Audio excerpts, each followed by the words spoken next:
उत्तराखंड के पहाड़ी इलाकों में 5th शेड्यूल ट्राइब स्टेटस लागू हो। इसको लेकर दिल्ली के जंतर मंतर पर उत्तराखंड एकता मंच और उत्तराखंड चिंतन मंच द्वारा अपनी मांगों को उठाया गया और धरना प्रदर्शन के द्वारा यहां पर अपनी मांगों को सरकारों तक पहुंचाया गया। इनका कहना है कि 5वीं सूची के लिए संघर्ष केवल उत्तराखंड के पर्वतीय भूभाग को बचाने के लिए नहीं है, यह संघर्ष हिमालय को बचाने का भी है, मां गंगा को बचाने का भी है। उत्तराखंड बचाओ, हिमालय बचाओ, देश बचाओ।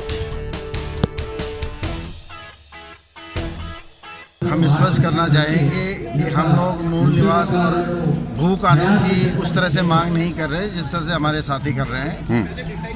बागेश्वर में मेरी उन लोगों के साथ अनौपचारिक बातचीत हुई थी। मोहित डिमरी से भी हम मिले थे और हमने बोला कि इन दोनों आंदोलनों को एकजुट किए जाने की ज़रूरत है, तभी इसमें पूर्णता भी आएगी, एकरूपता भी आएगी और तभी इसमें जीत भी सुनिश्चित होगी।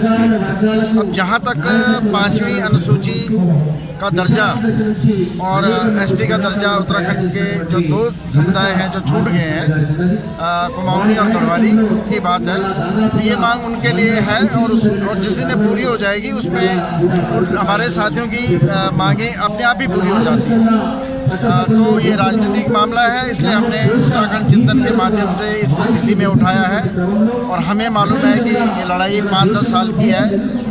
हिमाचल प्रदेश के हाटी समुदाय को 50 साल लग गए ये दर्जा हासिल करने में, लेकिन हम लोग इसको सघन तरीके से करेंगे, सैकड़ों बैठकें करेंगे पूरे देश में जहाँ जहाँ उत्तराखंड के लोग रहते हैं उनको समझाएंगे और ये सरकार से भी हमारा संवाद रहेगा और ये उसकी शुरुआत है।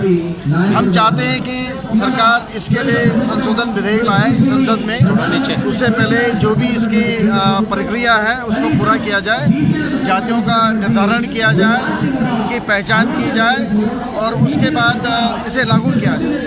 महिलाओं का अधिकार होगा, उस मायके में जो अधिकार है जो हमसे छीन लिया गया, जो महिलाओं से छीन लिया गया है। जंगल शेड्यूल डिस्ट्रिक्ट एक्ट जो महेंद्र भाई ने बताया 1874 में लगा था, पूरे हिमालयी राज्यों जितने पहाड़ी राज्य सब में लगा था। उसमें यह था कि जंगल में जो भी उत्पाद होगा, पूरा जो जंगल है वहां के स्थानीय लोगों को अधिकार होगा।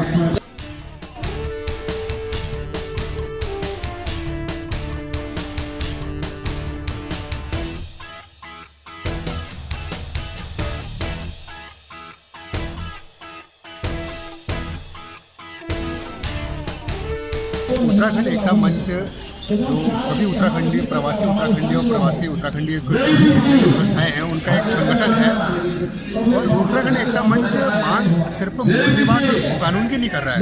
कुछ संगठन कर रहे हैं उत्तराखंड में भू कानून के लिए, कुछ मूल निवास के लिए मांग कर रहे हैं, लेकिन उत्तराखंड एकता मंच जो मांग कर रहा है वो पहाड़ी क्षेत्रों में जो समुदाय हैं गढ़वाली और कुमाऊनी, उन 2 समुदायों को संविधान की 5वीं अनुसूची के अंतर्गत अनुसूचित जाति का दर्जा दिए जाने की मांग कर रहे हैं और साथ में उत्तराखंड के सभी पर्वतीय क्षेत्रों में 5वीं अनुसूची को लागू किए जाने की मांग कर रहा है। अगर उत्तराखंड के पहाड़ी क्षेत्रों में 5वीं अनुसूची लागू होती है और अनुसूचित जनजाति का दर्जा जिस प्रकार अन्य समुदायों को मिला है, जैसे कि जौनसारी, भोटिया, बोक्सा, थारू, रंग, चौहान, इस प्रकार के समुदायों को पहले ही संविधान सम्मत अनुसूचित जनजाति का दर्जा प्राप्त है।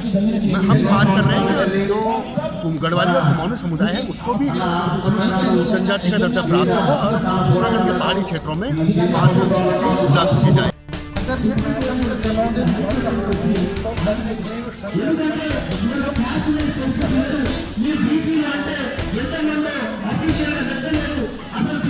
बनेगी तो अंदर से एक भाव जागेगा, जिस भाव के तहत एक उबाल सड़कों में भी दिखेगा। निश्चित मुझे पूरा विश्वास है कि हर व्यक्ति अपने भविष्य के लिए चिंतित होता है। हमारा भविष्य हमारे बच्चे हैं और बच्चों का भविष्य सुरक्षित हो, इसके लिए हमें 5th शेड्यूल की मांग को बहुत मजबूती से रखना होगा। इसी मांग को लेकर हमने जागरूकता कार्यक्रम किया है और हमें उम्मीद है कि आने वाले समय में सरकार जो भी रहेगी केंद्र में उसका संज्ञान लेगी और ये संघर्ष निरंतर हमारा अहिंसापूर्ण ढंग से जारी रहेगा।